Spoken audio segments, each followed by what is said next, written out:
Hi, my name is Peter Lovequist. This is my channel. Here is where I give you the stuff with no fluff. Today we're going to be talking about manual mode. That is mode where you're taking control of the camera, and there's two settings that will help you do that. Some will argue that there's three, including the ISO. I will go through this in a way that I'm pretty sure that you will understand, or you will get a little bit of an aha, so that's how it is. So if you have not picked up a little bit more or come to understanding what the exposure is after this video, you'll get your money back. Or no? Oh, you're not paying for it. All right. So if you have not understand it, you get to not having to click the like button and the subscribe button and the notifications button. How is that? In the very back of your camera, there's a plate called the sensor. This one is covered by a curtain or equivalent to that. That is what we call the shutter. Now, when the shutter is open for a certain amount of time, that is what we call the shutter speed. When you do an exposure, this curtain opens up for a short while. This is fractions of seconds, and it exposes the sensor for light during that time. This is the shutter speed. During the time of exposure, you have a possibility to determine how much light will be hitting the sensor during this time by reducing or increasing the size of the hole that the light is coming through in your lens. This is called the aperture. And therefore, it's the combination of these two that will determine how much light actually will be hitting the sensor. It's for how long it is exposed to the light and how much light is coming through during the exposure of it. Think of it this way. You have a bottle of water, and we'll just, for now, we'll imagine that it's light in the bottle instead of water. Heck, we'll call it light beer. I'm just so funny. Anyway, if you want to pour this water into the glass, there are two things that will determine how much water will end up into the glass. One is for how long you're pouring the water, obviously, and the other one is the size of the hole in the bottleneck where you're pouring the water from. So if you make the hole smaller in the bottleneck, then obviously you will be having to fill the water for a longer period of time. And the other way around, if you would make the hole bigger in the bottleneck, then you will need to reduce the amount of time where you're pouring the water into the glass. Otherwise, it will be overfilled with water, and that would be equivalent to an overexposed picture. So it's only those two things that will determine how much water will get into the glass. And it's the exact same thing when it comes to the camera, the shutter speed and the aperture. Those are the only things that determine how much light will actually hit the sensor. And speaking of water, I founded this project in Africa which actually delivers water tanks to schools and communities and churches and other places that are real remote and rural areas. I'm not going to be promoting the project, but I will give you some heads up that there will be coming some episodes that are pretty much stories from these trips. I've spent a lot of time in Africa, and there's a ton of stories that in one way or the other are photo related, and in some cases they're more of a personal or adventurous nature. And I will be sharing those moments and entwining it into these photo course episodes as well. Just so you know it, there's a lot coming. So now you're thinking, this ISO thing then, what is that all about? People are saying that that is part of the equation when it comes to exposure as well. And it is in that sense that it will determine how sensitive your sensor is during the exposure time. So you can increase the sensitivity of the sensor if you are in a situation where you're just having too little light, because the main idea is to have the ISO set to as low number as possible, because as you're increasing the sensitivity of the sensor, that will also introduce some noise into the picture, which you usually preferably don't want to have. So The shutter speed and the aperture are the things that are actually influencing the amount of light coming onto the sensor, while the ISO could be a tool for making the sensor more sensitive to light when you're actually having too little of it. If we go back to the thought of the bottle and the glass, well, you could just think of the ISO as squeezing the bottle or something like that. So then, of course, we're asking ourselves, why would we want to change those settings in the first place? Why would we want them to go either in one or the other direction? If we got the exposure right, why bother making any changes to them? Well, because there's a side effect of the aperture and there's also a side effect of the shutter speed. Both go into the category of being creative. So we'll just start with the shutter speed then.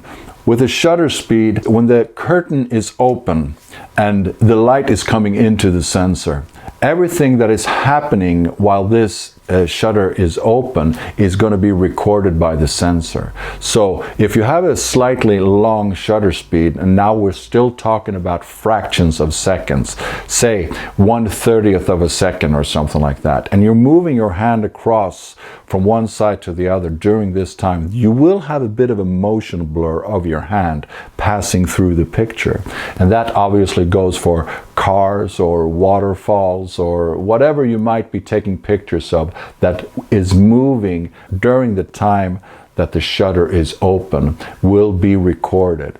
Now, these things could obviously be used in a very creative manner, because if you, for example, you want a water drop to just stand still in mid-air, well, then you would have a very short shutter speed.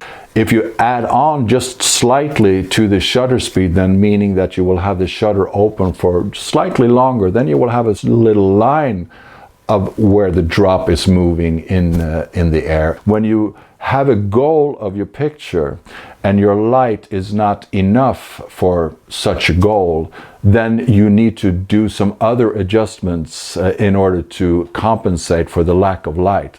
Let's say you want a very short shutter speed because you want that drop to be frozen in midair, but it's not a very bright day, it's raining out, and you just can't get enough light into the camera with such a short shutter speed.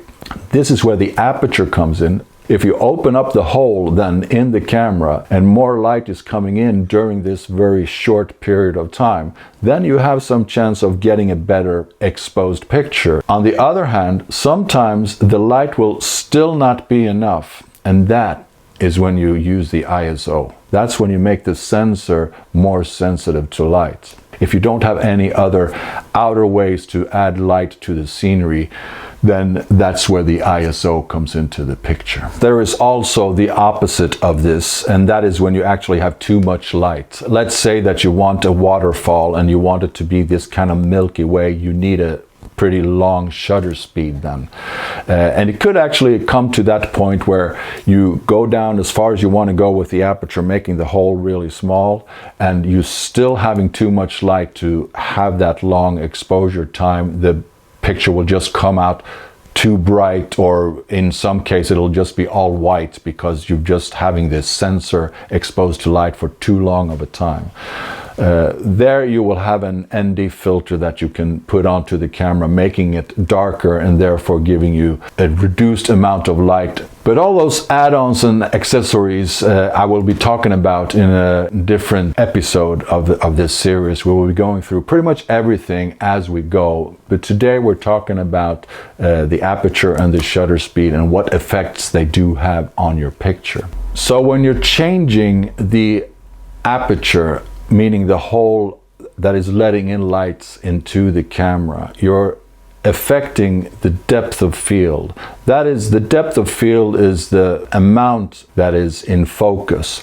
So you set a focus point. Right now the focus is on my face from the camera, and as you can see it's just slightly blurry behind me. That is because I'm using a quite big aperture. Now if I went down to a smaller aperture, the picture would go darker, but the background will also become more and more in focus. So the depth of field is the amount in the picture that is in focus in front of the actual focus point, which is my face right now, in front of it and behind it. And there's a certain amount of area that will be in focus, and this area is determined by the size of the hole or the aperture. So if you have a smaller hole, you will have a longer depth of field, both in front and behind the focus point. And if you have a bigger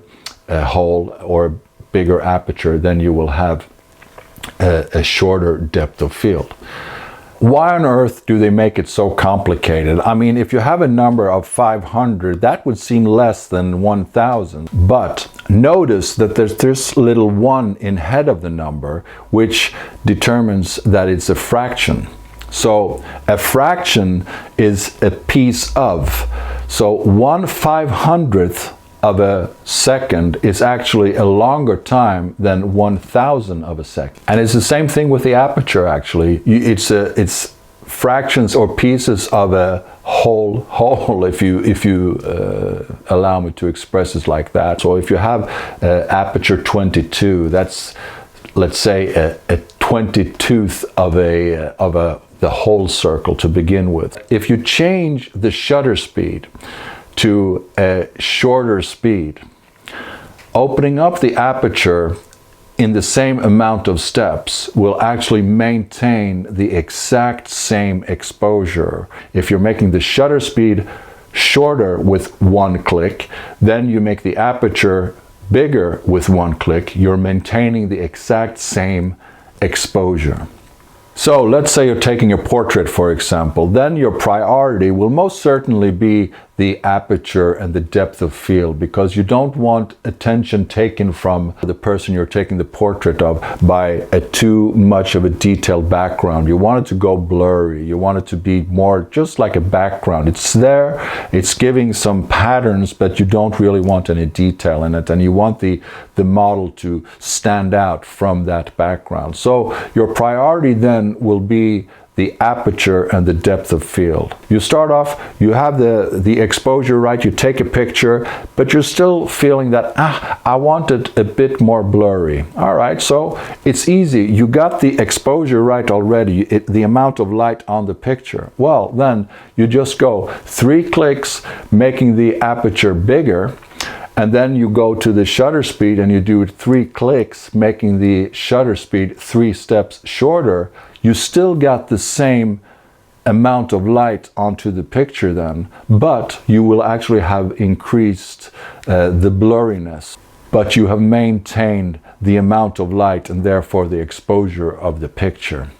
On the other hand, you might be at a car race, or you might be taking photos of your kid going on a BMX bike or something like that. Well, then you want maybe to freeze the picture in the air with the bike, for example. Then you will be taking a few pictures, getting the exposure right, but once he's up in the air, you're just realizing that you have too long of a shutter speed because too much motion going on while the sensor is exposed to the light. So then you need to decrease the amount of time that sensor is exposed to the light. So, well, if it's a lot, then you go 5 steps to a shorter shutter speed. It goes just 1, 2, 3, 4, 5, and you got a shorter shutter speed. Well, in order to maintain the same amount of light coming onto the sensor, then you will have to go to the aperture and you will have to go 1, 2, 3, 4, 5, making the aperture 5 times bigger or 5 clicks bigger, and you're maintaining the amount of light hitting the sensor, but you've actually decreased the amount of time, and therefore hopefully the bike will be all frozen in the air when your kid is up there flying with it. And if that would not be enough, then, I mean, if you're going to so short shutter speeds that the aperture will not be enough, you cannot open the hole enough, your picture is getting too dark, then again, Here you go with the ISO. You just click it up a few steps, and actually if you do the shutter speed, say 5 steps shorter, and then you go to the aperture, and there's only room for 2 more until the aperture is all open, then you have 3 left that you would have wished for. You put those 3 into the ISO and, well, see what happens.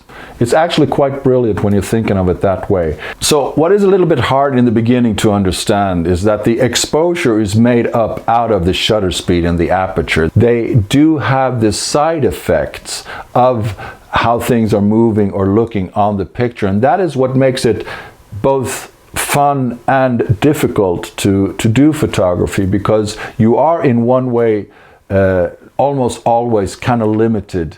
The settings are standing in your way more often than you think for you to do what you want to do, and that is the challenge of it. That is the way that you feel a satisfaction when you have overcome the issues, or you have overcome the obstacles that are standing in your way, to figure out ways to overcome them. That is, to me, and I think most photographers, that is the drive of it. And there's an enormous amount of power into what the picture is telling and how it is telling it.